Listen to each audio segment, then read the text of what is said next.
Get cocktail conversations, candid insights from startup founders, entrepreneurs, and thought leaders from around the globe.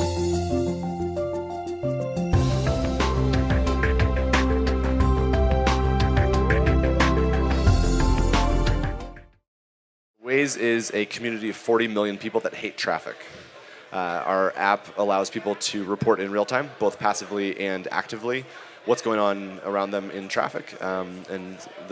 Our maps rewrite themselves in real time to allow people to avoid any incidents that are on the road ahead of them and show them the fastest way to get from point A to point B based on today's conditions, not just what's normally the right way to do it. So based on traffic jams, based on police, based on road closures, we update everything in real time to allow people to get from point A to point B as fast as possible. Our founder and CEO, the company is based in Tel Aviv, and our founder and CEO received a more traditional navigation device, realized that it was a dead document, that until he upgraded it once a year with the new maps, there was nothing real or vibrant about it.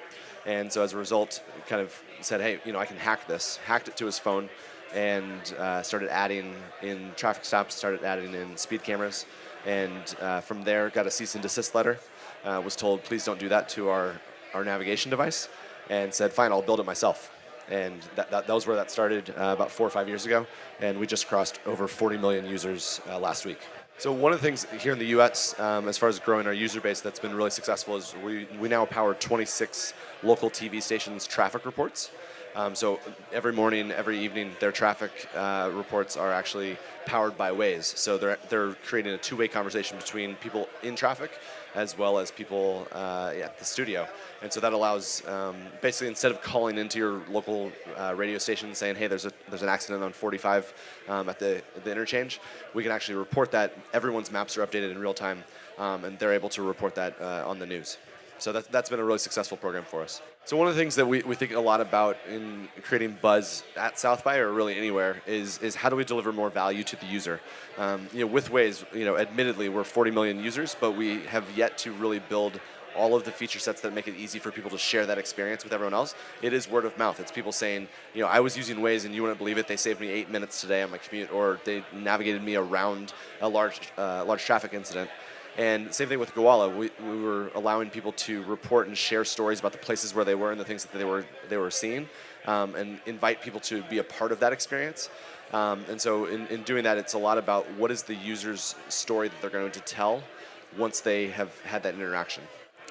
There's a time and a place, I guess, for hype, but hype that's not backed up by an amazing product is just hype.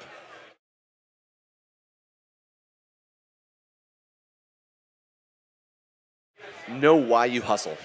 When there's a lot of people that talk about how, hey, you have to work hard, you have to do this, you have to do that, and as a result, we're ending up with a lot of really stressed out people, but they're not really sure why they're stressed out. They've just been told that that's what it means to be in a startup. And if you understand the why behind what you're up to, you understand how you're creating a better thing for your users as well as for your investors, your stakeholders, then it makes it a lot easier to work an 80-hour week so you don't have to work a 40-hour week. And that's what entrepreneurship is all about. It's saying, I'm going to work crazy hours, but they're my hours as opposed to 40 hours for somebody else. So I wouldn't say it's the worst job I've ever worked, but the most challenging job I ever had was selling life insurance. My first job out of college was selling life insurance. I was 22 years old. I was going in and meeting with executives and talking to them about what happens if they died. And that's an interesting conversation to have. But if you can sell life insurance, you can sell anything. And I learned a lot about the process, and it's something that has been, fortunately, I've been able to carry it with me from that early learning experience to now working, from there I went to sell private jets, which was pretty fun, to then selling a company to Facebook, and now we're on to working with social GPS and navigation.